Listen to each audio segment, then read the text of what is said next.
ये कहानी है दिल्ली के रहने वाले मोहन की। मोहन काफी गरीब इंसान था। उसके पास ना तो रहने के लिए घर था और ना ही खाने के लिए कुछ। वो हर रोज इधर उधर हर दुकान में भीख मांग के अपना गुजारा करता था और अपना पेट पालता था। रात होते ही मोहन को सोने के लिए एक ऐसी जगह का इंतजाम करना पड़ता था जो उसके लिए सेफ हो। इसलिए वो किसी सुनसान जगह की तलाश करता था, जहां पर वो एक ऐसे घर की तलाश करता था जिसमें कोई भी इंसान ना रहता हो, जैसे कोई टूटा फूटा मकान या कोई खंडहर। काफी दिनों तक मोहन ऐसे ही अपना गुजारा करता था, लेकिन जहां भी वो किसी खाली घर में रुकता था तो कुछ दिन बाद या तो वहां पर मकान मालिक रहने के लिए आ जाते थे या तो कोई खंडहर का जमींदार उसे सस्ते दामों में बेच देता था, जिसकी वजह से मोहन को उस जगह से जाना पड़ता था। एक दिन मोहन भीख मांगते मांगते दिल्ली के सेंट्रल रिज रिजर्व फॉरेस्ट के पास जा पहुंचा। उसने वहां पर एक काफी सालों पुरानी एक हवेली देखी। अब मोहन के मन में एक सवाल बार बार आ रहा था कि क्या ये हवेली उसके रहने के लिए परमानेंट हो सकती है। तो इसी सवाल के जवाब के लिए वो उस हवेली पर नजर रखने लगा। मोहन ने सुबह से शाम तक उस हवेली पर कड़ी नजर रखी। उसने देखा कि सुबह से शाम हो गई, लेकिन उस हवेली पर एक भी इंसान आता जाता हुआ दिखाई नहीं दिया और उस हवेली के बाहर लगे बैरिकेड से वो समझ गया था कि शायद इस हवेली पर लोगों का जाना पूरी तरह से मना है। अब मोहन को पूरी तरह से कंफर्म हो गया था कि इस हवेली पर लोगों का जाना पूरी तरह से मना है, इसलिए वो उस जगह पर आराम से रह सकता है। अब काफी रात हो गई थी और मोहन अपना सामान लेके उस हवेली के अंदर चला गया। हवेली बाहर से देखने में काफी डरावनी दिख रही थी, लेकिन एक भिखारी को इन सब से क्या लेना देना था। मोहन जब उस हवेली के अंदर पहुंचा तो वो थोड़ा नर्वस हो गया, क्योंकि उस हवेली में पूरी तरह से सन्नाटा पसरा हुआ था। ऐसा लग रहा था कि सालों से कोई यहाँ आया ही ना हो।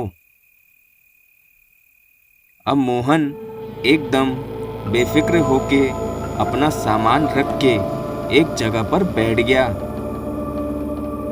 और अपने सोने के लिए जगह की तलाश करने लगा। तभी उसकी नजर उसी के सामने बनी एक बालकनी पर गई। उस बालकनी में एक रोशनी सी आ रही थी। मोहन थोड़ा अचंभित हुआ, लेकिन वो समझ गया था कि ये रोशनी चांद की होगी, क्योंकि वहां का एरिया खुला हुआ था। इसलिए उसने ज्यादा दिमाग न लगाते हुए एक चादर बिछाकर सो गया।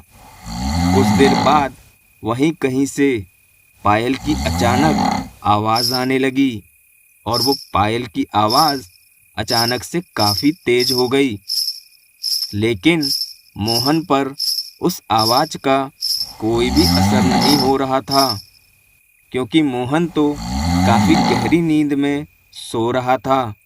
तभी अचानक से किसी ने मोहन के जोर से कान खींचे। तब भी उसका कोई असर मोहन पर नहीं दिखा। फिर उसने मोहन के जोर से बाल खींचे, जिससे कुछ बाल उसके टूट गए और मोहन छटपटाकर घबराकर उठ गया। और जैसे ही मोहन ने अपने सामने देखा तो एक बूढ़ी औरत चुनरी ओढ़े हुए बैठी थी और उसके हाथ में मोहन के कुछ टूटे हुए बाल भी थे। मोहन ने उससे गुस्से में बोला कि तुम कौन हो और तुमने मेरे बाल कैसे खींचे। तब उस बूढ़ी औरत ने मोहन को जवाब दिया कि ये हमारा घर है और तुम मेरे घर में कैसे आ गए। अगर अपनी जान बचाना चाहते हो तो तुरंत यहाँ से भाग जाओ और दोबारा फिर कभी यहाँ मत आना। लेकिन मोहन भी गुस्से में था और उसने उस बूढ़ी औरत से बोला कि मैंने काफ़ी देर तक इस घर में कड़ी नज़र रखी थी, लेकिन तब तो यहाँ कोई भी नहीं था। लगता है तुम लोग अभी आए होगे, लेकिन तुमसे पहले मैं यहाँ आया हूँ, इसलिए मैं इस घर को छोड़कर नहीं जाऊँगा। जाना तो तुम्हें पड़ेगा। तभी वो बूढ़ी औरत अचानक से हंसने लगी और मोहन से कहने लगी कि बेटा, हम लोग यहाँ अभी नहीं आए हैं, हम लोग तो यहाँ 14वीं शताब्दी से रह रहे हैं और मेरे साथ एक और भी यहाँ रहती है, और उसके आने से पहले तुम यहाँ से जल्दी चले जाओ, वरना तुम्हारी मौत यहाँ निश्चित है। तभी मोहन उस बूढ़ी औरत की बात पर अचानक हंसने लगा। उसे ये सब मजाक लग रहा था। तभी उस बूढ़ी औरत की चुनरी हवा के झोंके से अचानक से नीचे गिर गई और उसका असली चेहरा जब मोहन ने देखा तो उसका पूरा शरीर कांपने लगा, क्योंकि उसने जो देखा वो बहुत ही खतरनाक नज़ारा था। उसने देखा कि उस बूढ़ी औरत का चेहरा एकदम नीला पड़ा हुआ था और उसकी आंख एकदम सफ़ेद थी और उसके दांत एकदम नुकीले से थे, और वो जब हंस रही थी तो ऐसा लग रहा था कि जैसे वो मोहन को कच्चा चबा जाएगी। वो कोई इंसान नहीं थी, वो एक चुड़ैल थी। अब मोहन के हाथ पैर पूरी तरह से फूलने लगे थे। तभी वो बूढ़ी औरत उसे बालकनी की तरफ इशारा करने लगी। मोहन ने जैसे ही उस बालकनी की तरफ देखा तो वहाँ पर एक और औरत दिखी। मोहन ने जब गौर से देखा तो वो औरत उस बूढ़ी औरत से भी ज़्यादा खतरनाक दिख रही थी, क्योंकि उस औरत का चेहरा पूरी तरह से गला हुआ था और उसका पूरा शरीर सड़ा हुआ था। मोहन को कुछ भी अंदाजा नहीं था कि अब वो इन दोनों चुड़ैल से कैसे निपटे। अब वो दोनों चुड़ैल अचानक से मोहन के पास आने लगी। मोहन ने अपनी जान बचाने के लिए वहां से तुरंत दौड़ मारी और वो बाहर की तरफ जाने लगा। तभी वहां का दरवाजा अचानक से बंद हो गया। मोहन अब समझ गया था कि ये कोई छोटी मोटी चुड़ैल नहीं है, ये दोनों एक शक्तिशाली चुड़ैल हैं, इसलिए अब उसका यहाँ से बच के जाना नामुमकिन है। तभी वो दोनों चुड़ैल मोहन के पास आई और मोहन की अचानक से जोर से चीख निकल गई। उसकी चीख इतनी तेज थी कि बैरिकेड्स के पास खड़े पुलिस वालों तक मोहन की आवाज आई। पुलिस वाले भी समझ गए कि कोई आदमी लगता है महल के अंदर है, लेकिन पुलिस वाले रात में उस महल के अंदर जाना सेफ नहीं मान रहे थे और सुबह होने में भी बस आधा घंटा बाकी था। जैसे ही सुबह हुई, पुलिस वाले महल के अंदर गए और उन्होंने देखा तो एक बूढ़ा आदमी बेहोशी की हालत में पड़ा हुआ था।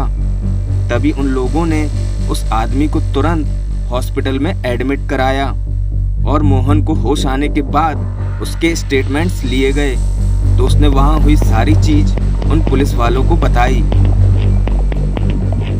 लेकिन ये बात तो जग जाहिर है कि जिस हवेली में मोहन रात रुका था, दरअसल वो हवेली को भोली भटियारी के महल के नाम से जाना जाता है। ये बात लगभग 1400 ईस्वी की थी, जिसे राजा फिरोज शाह तुगलक के द्वारा इस महल को बनाया गया था। ये महल राजा की रानी को इतना पसंद आया कि वो इसी महल में रहने लगी, लेकिन रानी को इस महल में किसी और पुरुष से प्रेम हो गया था, जिसे राजा ने एक दिन रानी और उस पुरुष को प्रेम करते हुए देख लिया था। इस वजह से राजा ने रानी को वहीं की एक दीवार में जिंदा चुनवा दिया और रानी की सांस थमने से मौत हो गई थी।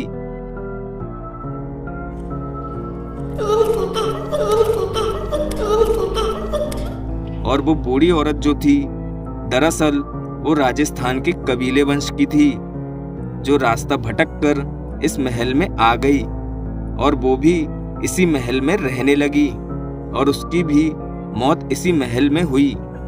इस वजह से दोनों की आत्मा आज भी इसी महल में भटकती है और जो भी इंसान रात के समय इस महल में जाता है तो उसका जिंदा बचना मुश्किल हो जाता है।